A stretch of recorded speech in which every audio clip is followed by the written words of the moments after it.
ಗುರುದೇವ ಕಾರ್ಯಕ್ರಮದ ಗುಚ್ಛದಲ್ಲಿ ಇಂದಿನ ಅತಿಥಿ ಶ್ರೀಯುತ ಡಾಕ್ಟರ್ ಎಚ್.ಎಸ್. ವೆಂಕಟೇಶಮೂರ್ತಿ. ದಾವಣಗೆರೆ ಜಿಲ್ಲೆ ಚನ್ನಗಿರಿ ತಾಲೂಕಿನ ಹೊದಿಗೆರೆ ಗ್ರಾಮದಲ್ಲಿ ದಿನಾಂಕ 23 ಜೂನ್ 1944ರಲ್ಲಿ ನಾರಾಯಣ ಭಟ್ಟ ನಾಗರತ್ನಮ್ಮ ದಂಪತಿಗಳಿಗೆ ಮಗನಾಗಿ ಜನನ. ತಾಂತ್ರಿಕ ಡಿಪ್ಲೊಮಾ ವಿದ್ಯಾಭ್ಯಾಸವಾದರೂ ಬಾಲ್ಯದಲ್ಲೇ ಸಾಹಿತ್ಯಾಸಕ್ತಿ ಇದ್ದು ಬೆಂಗಳೂರಿನ ಸೆಂಟ್ರಲ್ ಕಾಲೇಜಿನಲ್ಲಿ ಎಂಎ ಮುಗಿಸಿ ಸೇಂಟ್ ಜೋಸೆಫ್ ಕಾಲೇಜಿನಲ್ಲಿ ಕನ್ನಡ ಪ್ರಾಧ್ಯಾಪಕರಾಗಿ ನಿವೃತ್ತರಾದವರು. ಶ್ರೇಷ್ಠ ಕವಿ, ಸಾಹಿತಿ, ಗೀತ ರಚನೆಕಾರ, ನಾಟಕಕಾರರಾಗಿ ಹಾಗೂ ಭಾವಗೀತಾ ಕವಿ ಎಂದೇ ಪ್ರಸಿದ್ಧರು.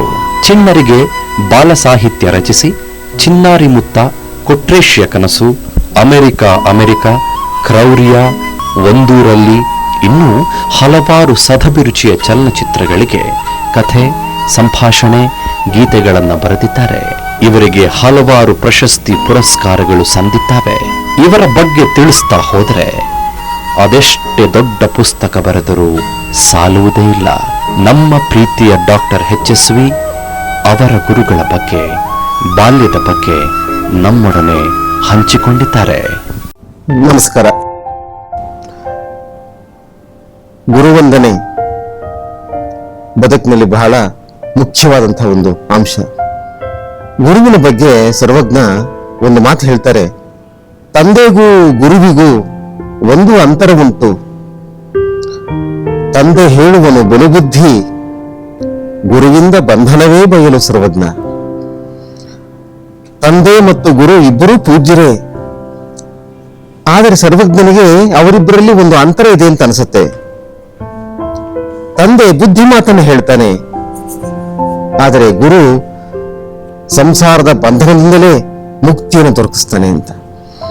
ಇದರಿಂದ ತಂದೆಗಿಂತಲೂ ಪೂಜ್ಯವಾದ ಸ್ಥಾನ ಗುರುವಿಗೆ ಕೊಟ್ಟಿದ್ದಾನೆ ಸರ್ವಜ್ಞ ಕವಿ. ನಾನು ಹೇಳಿ ಕೇಳಿ ಶಿಕ್ಷಣದ ವಂಶದಲ್ಲಿ ಬಂದವನು, ಸ್ವತಃ ಶಿಕ್ಷಕನಾಗಿ ನನ್ನ ಬದುಕನ್ನೆಲ್ಲ ಕಳೆದವನು. ಮಲೆನಾಡಿನ ಒಂದು ಸಣ್ಣ ಹಳ್ಳಿ, ಸುಂದರವಾದ ಹಳ್ಳಿ ನಮ್ಮೂರು, ಹೊದಿಗೆರೆ ಅಂತ ಅದರ ಹೆಸರು. ಅದನ್ನ ಯಾರೋ ಪುಣ್ಯಾತ್ಮರು ಹೇಳಿದ್ರು, ಅದು ಹೊದಿಗೆರೆ ಅಂದ್ರೆ ಅದು ಓದಿನ ಗೆರೆ ಅಂತ. ಎಂಥ ವ್ಯುತ್ಪತ್ತಿ ಅದು! ಅದು ನಿಜವಾಗಿದ್ರೆ ನನಗೆ ಮತ್ತಷ್ಟು ಹೆಮ್ಮೆ ಅನ್ಸುತ್ತೆ. ನಮ್ಮೂರು ಓದಿಗೆ, ಶಿಕ್ಷಣಕ್ಕೆ, ಅಭ್ಯಾಸಕ್ಕೆ ಮುಖ್ಯವಾಗಿದ್ರು ಹೊದಿಗೆರೆನಲ್ಲಿ ಪ್ರೈಮರಿ ಶಾಲೆಗೆ ಒಂದು ಕಟ್ಟಡ ಕೂಡ ಇರಲಿಲ್ಲ.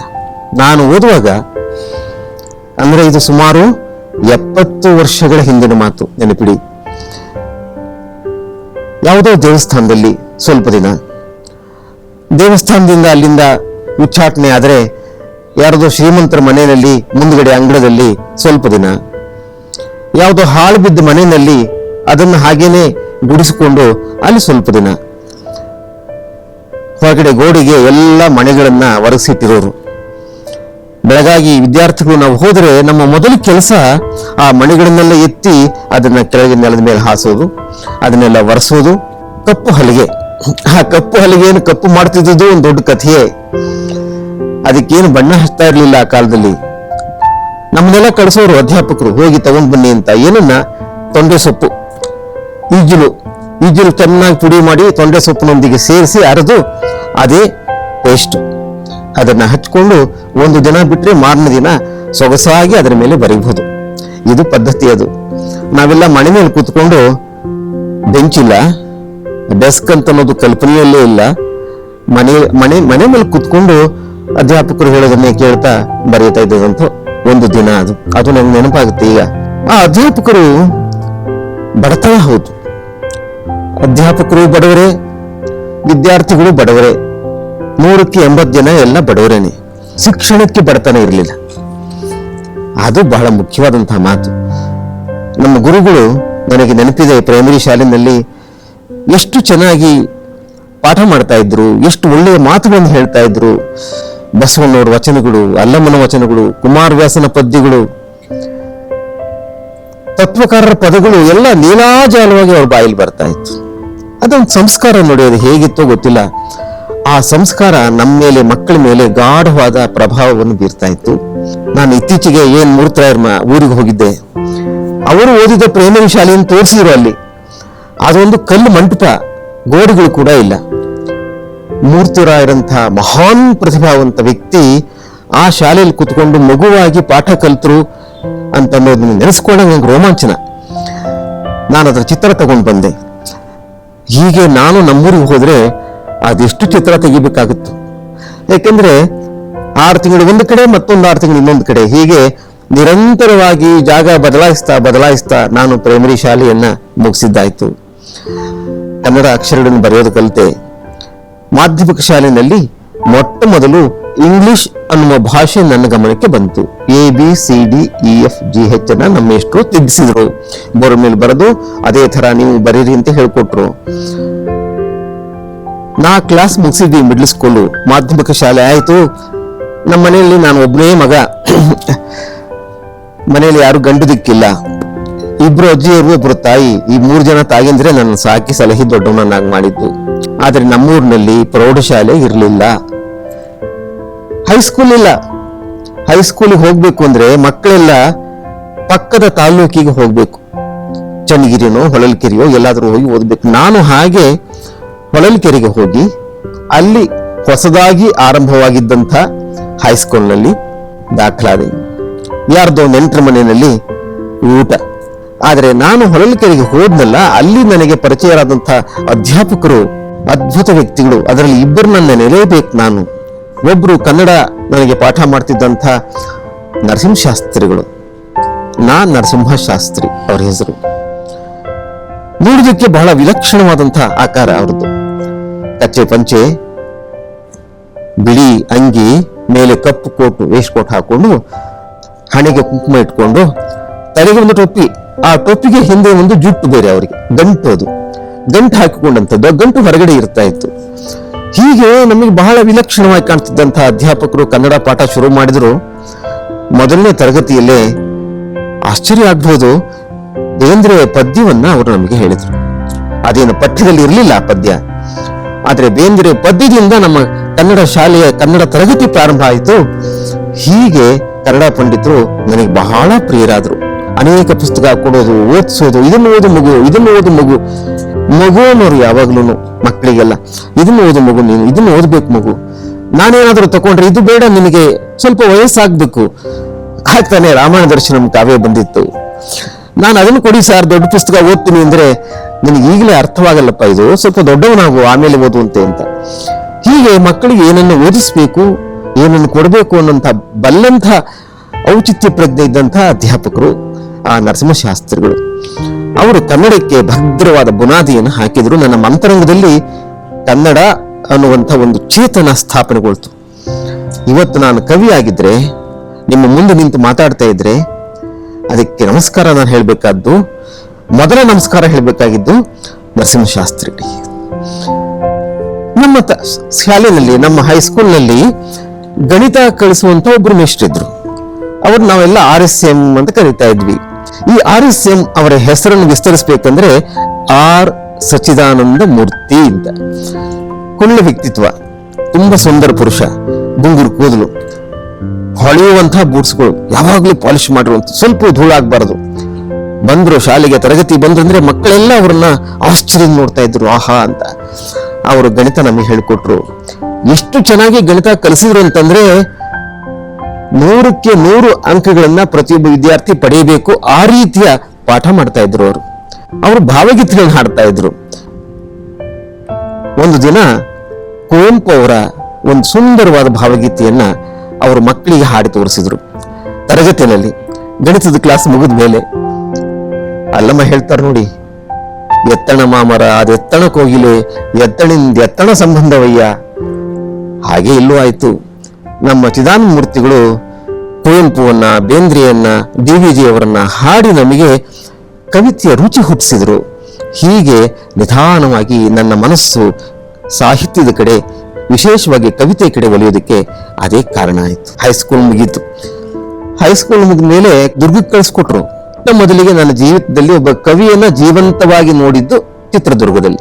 ಯಾರು ಹೇಳಿದ್ರು, ಇಲ್ಲಿ ಜೀವಶಾಸ್ತ್ರ ಬೋಧಿಸುವಂತಹ ಅಧ್ಯಾಪಕರು ಒಬ್ರು ಇದ್ದಾರೆ, ತುಂಬಾ ಚೆನ್ನಾಗಿದ್ದಾರೆ, ನೋಡ್ಲಿಕ್ಕೂ ಚೆನ್ನಾಗಿದ್ದಾರೆ, ಬಹಳ ಅದ್ಭುತವಾದ ಮಾತಾಡ್ತಾರೆ.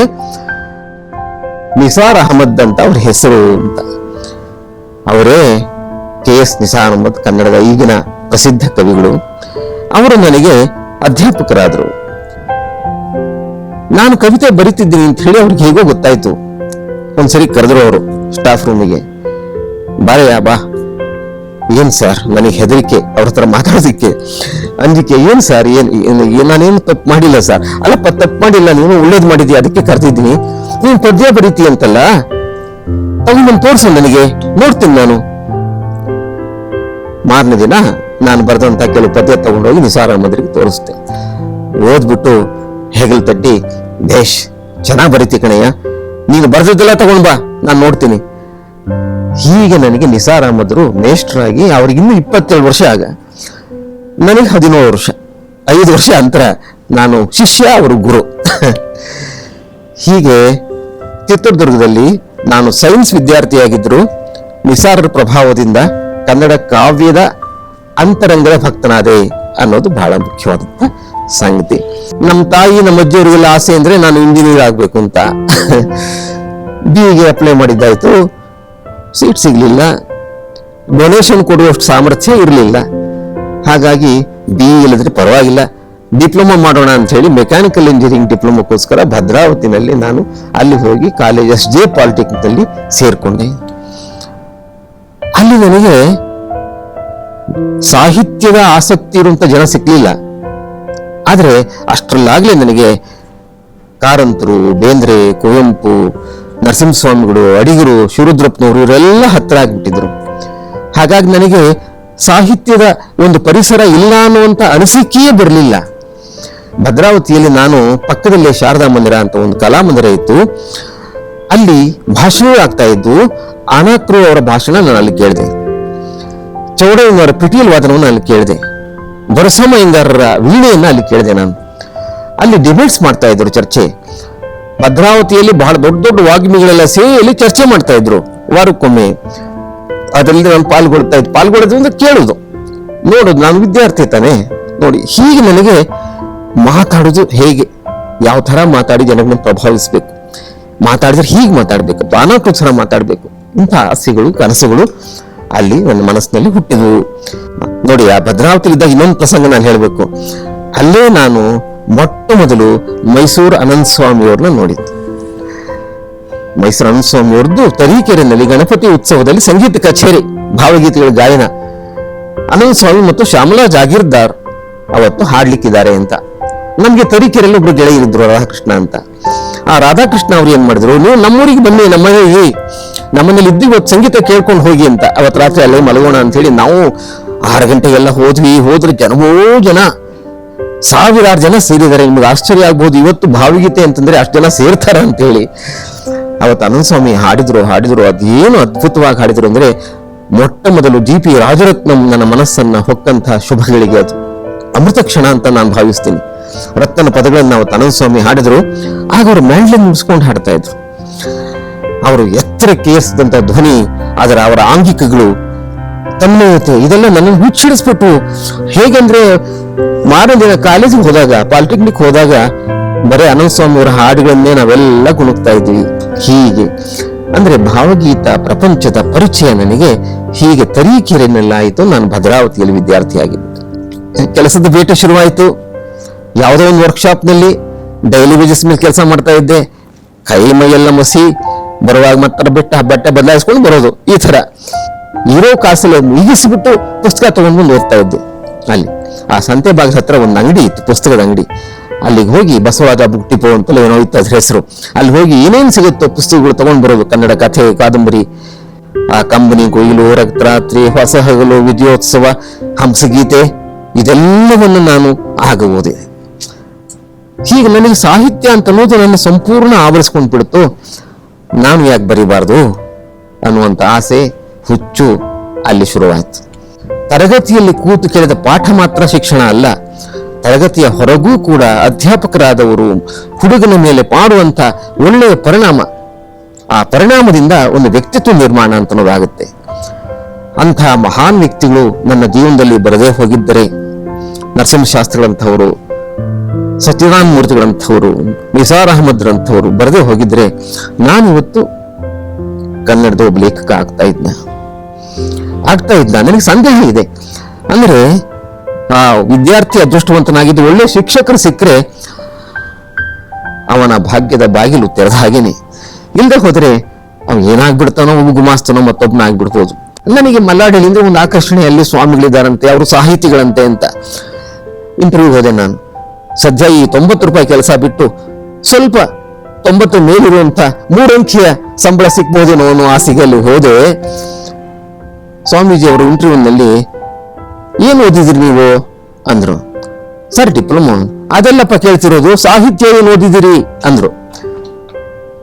ನೋಡಿ, ನನಗೆ ಎಷ್ಟು ಅನುಕೂಲ ಆಯ್ತು ಸಾಹಿತ್ಯದಿಂದ ಅಂತಂದ್ರೆ, ಆ ಸ್ವಾಮಿಗಳು ಗುರುಗಳು ತಿರುಕರು ಅಂತ ಹೇಳಿ ಅವ್ರ ಕಾವ್ಯನಾಮದಲ್ಲಿ ಬರೀತಾ ಇದ್ರು. ಅವ್ರು ಬರೆದಂತಹ ಪುಸ್ತಕಗಳು ಅನೇಕ ನಾನು ಓದಿದ್ದೆ. ನಾನು ಅವ್ರ ಹೆಸರನ್ನೇ ಹೇಳಿದೆ, ಇಂಥ ಪುಸ್ತಕ ನಾನು ಓದಿದ್ದೀನಿ ಸ್ವಾಮೀಜಿ ಅಂತ. ಅರೇ ನಾನು ಬರೆದಿದ್ದಾರೆ, ನೀವು ಹೇಗೆ ಓದಿದ್ದೀರಿ ಅದನ್ನ ಅಂದ್ರು. ಓದಿದ್ದೀನಿ ಸರ್, ಸಿಕ್ತು ನನಗೆ, ಓದಿದ್ದೀನಿ ನಾನು, ನನಗೆ ಯಾರು ಕೊಟ್ಟರು ಅಂದೆ. ಆಯ್ತು, ನೀವು ಅಡ್ಮಿಟ್ ಕೆಲಸಕ್ಕೆ ಬನ್ನಿ, ನಿಮ್ಗೆ ಅಪಾಯಿಂಟ್ಮೆಂಟ್ ಆರ್ಡರ್ ಕೊಡ್ತೀನಿ ಅಂದ್ರು. ಅಲ್ಲಿ ಮುಗಿದೋಯ್ತು. ಸಾಹಿತ್ಯ ಓದಿದ್ದೀನಿ ಅಂತ ಅಂದಿದ್ದೇನೆ, ಅವರ ಸಾಹಿತ್ಯ ಓದಿದ್ದೀನಿ ಅಂತ ಗೊತ್ತಾದ ಕೂಡಲೇ ನಾಳೆನೇ ಬಾರಪ್ಪ ಕೆಲಸಕ್ಕೆ ಅಂದ್ರು. ಸೇವೆ ಅಷ್ಟೇ ಮುಖ್ಯ ಅಂದ್ರು. ಅಲ್ಲಿ 5 ವರ್ಷ ನಾನು ಕೆಲಸ ಮಾಡಿದೆ. ಅದು ನನ್ನ ಜೀವನದಲ್ಲಿ ಓದಿನ ಪರ್ವ, ವ್ಯಾಸಂಗದ ಪರ್ವ. ಆ ಲೈಬ್ರರಿ ದೊಡ್ಡ ಲೈಬ್ರರಿ, ಬೇಕಾದಷ್ಟು ಸಾವಿರಾರು ಪುಸ್ತಕಗಳಿದ್ದು ಒಳ್ಳೆ ಸಾಹಿತ್ಯದ ವಾತಾವರಣ ಇರುವಂತ ಕಾಲೇಜ್ ಅದು.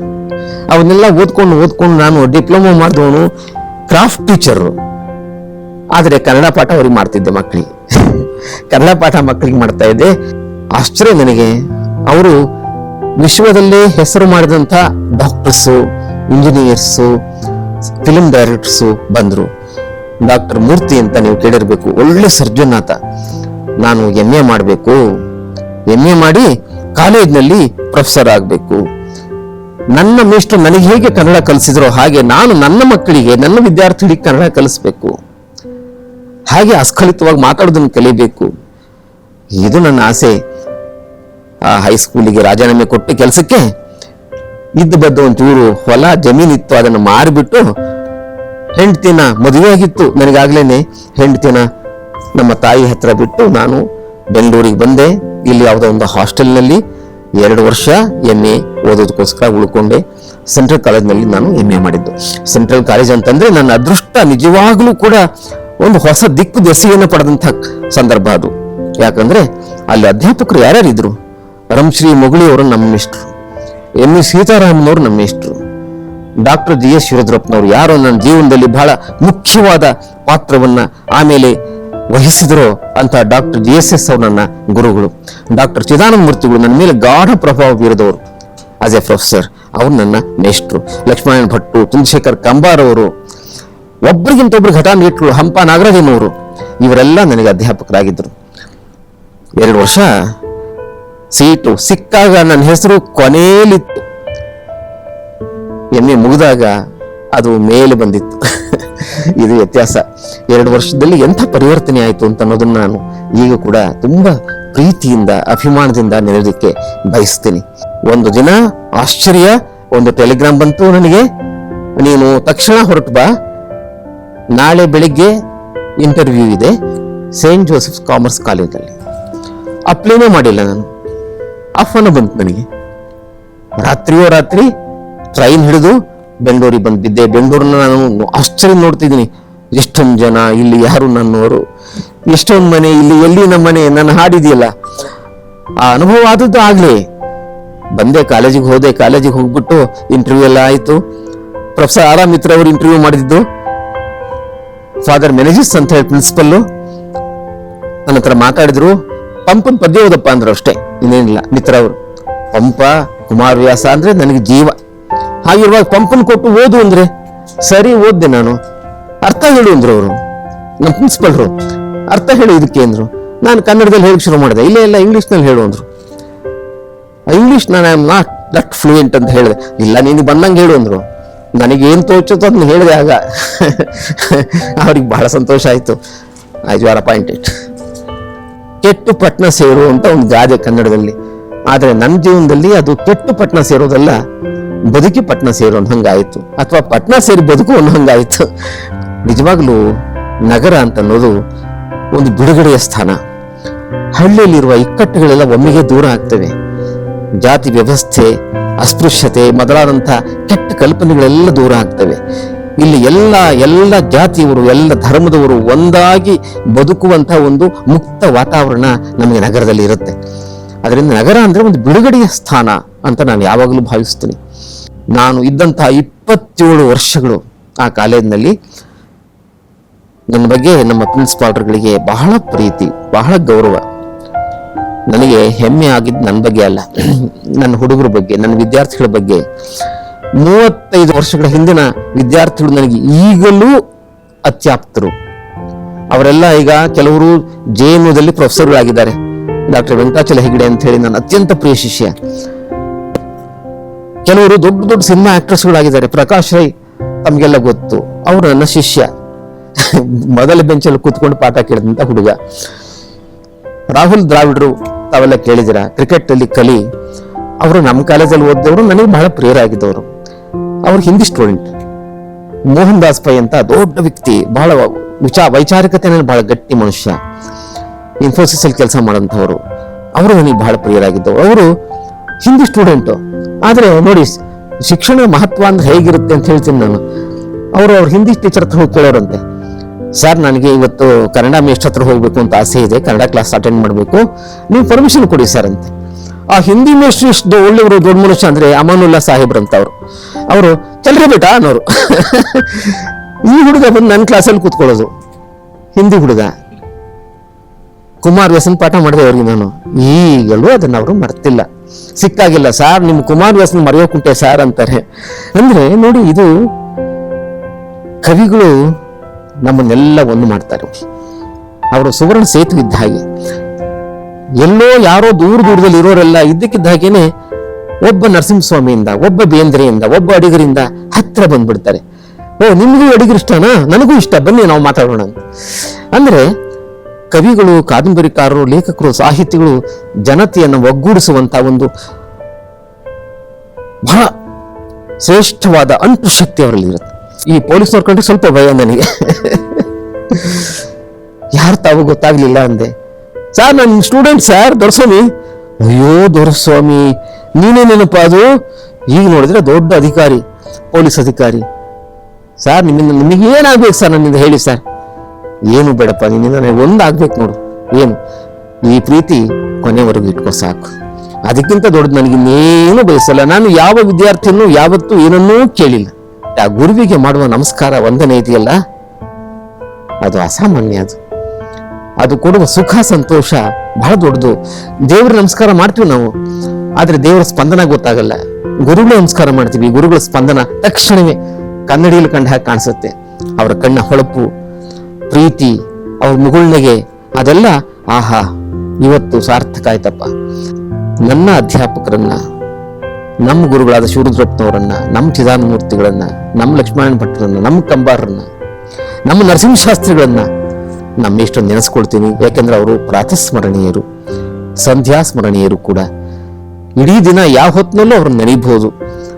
ಆದ್ರಿಂದ ಅಂಥ ಅಧ್ಯಾಪಕರನ್ನ ನೆನೆಸಿಕೊಂಡು ಮನೆ ದೀಪ ಹಚ್ಚೋದು ನಮ್ಮ ಕರ್ತವ್ಯ ಅಂತ ಹೇಳ್ತಾ, ಗುರುದೇವೋ ಭವ ಬಹಳ ಸುಂದರವಾದ ಕಲ್ಪನೆ. ಗುರುವೇ ದೇವರು ನಿಜ, ಆದ್ರೆ ಆ ಮಾತನ್ನ ಇವತ್ತು ಹೇಳೋದು ಅತ್ಯಗತ್ಯ. ಗುರು ಶಿಷ್ಯ ಬಾಂಧವ್ಯದ ಮಾಧುರ್ಯವನ್ನ ಮತ್ತೆ ನೆನಪಿಗೆ ತರುವ ಗುರುದೇವೋ ಭವ ಅನ್ನುವಂತಹ ಮಾತಿದೆಯಲ್ಲ, ಅದು ಅದ್ಭುತವಾದ ಮಾತು. ಆ ಹಿನ್ನೆಲೆಯಲ್ಲೇ ಈವರೆಗೆ ನಾನು ತಮ್ಮೆದುರು ಅನೇಕ ಸಂಗತಿಗಳನ್ನು ಹೇಳಿದ್ದೇನೆ. ನನಗೆ ತೃಪ್ತಿ ಕೊಟ್ಟಂತಹ ಒಂದು ಕಾರ್ಯಕ್ರಮ ಇದು. ಅದಕ್ಕೋಸ್ಕರ ಸಂಬಂಧಪಟ್ಟ ಎಲ್ಲರಿಗೂ ನನ್ನ ವಂದನೆ ಹೇಳುತ್ತಾ, ಇದು ನಿಮಗೆಲ್ಲ ಪ್ರೀತಿಯ ನಮಸ್ಕಾರ.